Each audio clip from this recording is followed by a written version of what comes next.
امریکی نائب صدر جے ڈی وینس نے ایک بار پھر اسرائیل کو آئینہ دکھایا اور کہا کہ اسرائیل امریکہ کا اچھا شراکت دار، لیکن اس کا مطلب یہ نہیں کہ دونوں ممالک کے مفادات یکساں ہوں۔ جے ڈی وینس نے انکشاف کیا کہ فائرنگ سے قتل ہونے والے چارلی کرک بھی امریکی سیاست میں اسرائیلی مداخلت کے سخت خلاف تھے۔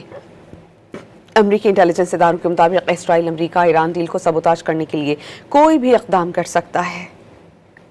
امریکی نائب صدر جے ڈی وینس نے ایک بار پھر اسرائیل کو آئینہ دکھا دیا۔ جے ڈی وینس نے ایک پوڈ کاسٹ میں کہا کہ اسرائیل سمیت کئی ممالک امریکی سیاست پر اثر انداز ہونے کی کوشش کرتے ہیں۔ واضح کیا، اسرائیل امریکہ کا ایک اچھا شراکت دار ہے، لیکن اس کا مطلب یہ نہیں کہ ہر معاملے میں دونوں ممالک کے مفادات ایک جیسے ہوں گے۔ جے ڈی وینس نے انکشاف کیا کہ آن جہانی چارلی کرک کو بھی امریکی سیاست میں اسرائیل کے اثر و رسوخ پر شدید تحفظات تھے۔ Charlie was very aware of this. By the way, Charlie was very worried about Israeli influence in American politics.